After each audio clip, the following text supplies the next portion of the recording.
Hello everyone, my name is Harpreet Kaur and today we are going to present a report on the case study Northside Pty Limited versus Registrar General of New South Wales and O's. Today I'm going to introduce you with Northside Pty Limited, which company was formed in 1965 with the sole function of holding land at French Forest in New South Wales.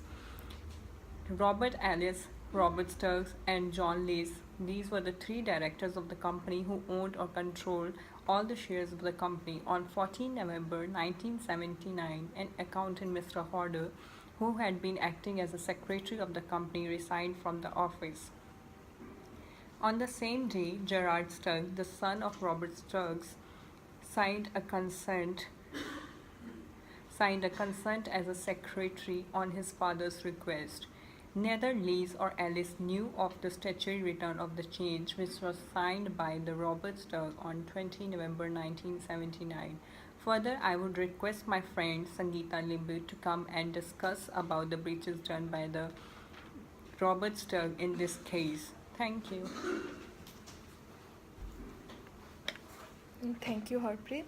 I'm here to discuss about the breaches of the duty.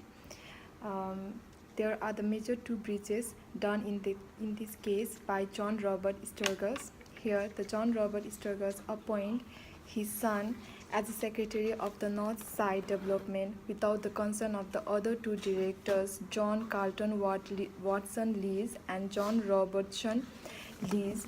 His appointment was not valid as it was done without the approval of others two directors.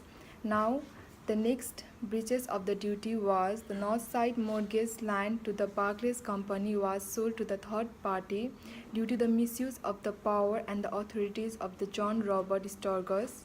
Northside lost its land, and he also misused the seal of the Northside. Now, I would like to call Prakash to discuss more and explain about the breaches of the duty done in this case. Thank you. Thank you, Sangeeta. Hi, I'm Prakash.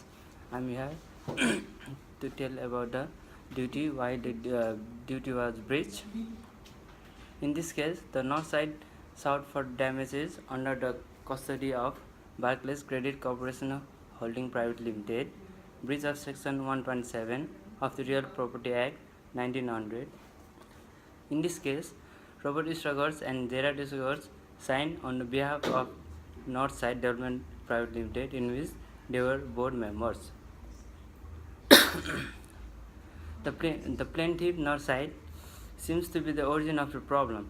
Due to poor administration, Mr. Sturges benefited from the fraud of the land, and no support exists against Registrar General. Pretending as director and secretary without formal authority, this constitutes an article of association which they breach. Article of Association 56, which compensation is inapplicable. This is because the Supreme Court of New South Wales ruled that the process of transferring land to Barclays was fraudulent, absolving Registrar General as it appears that Northside is not in a capacity to execute mortgages which have no legal claims. For further conclusion, I would like to call Rajesh.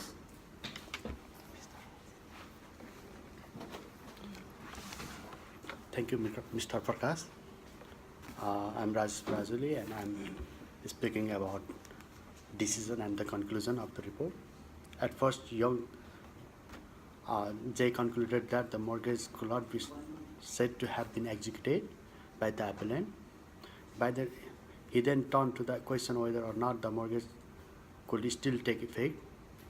After examining the rule in Torken's case, His Honor stated that the nature of the mortgage transaction was such as to require the lender to make inquiry as to the authority of Robert and Gerard Sturges to enter into the mortgage on behalf of the company and to affix the company's seal.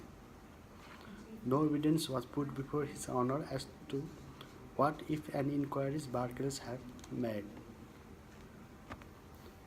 Damages were therefore awarded in favor of Northside in form of order against Registrar General requiring the Registrar General to compensate the company for the loss of certain land. Indoor management rule allows outsider dealing with the company to make assumption about the internal consistency of decision made by a company with its rules. This is the end of our presentation. Thank you.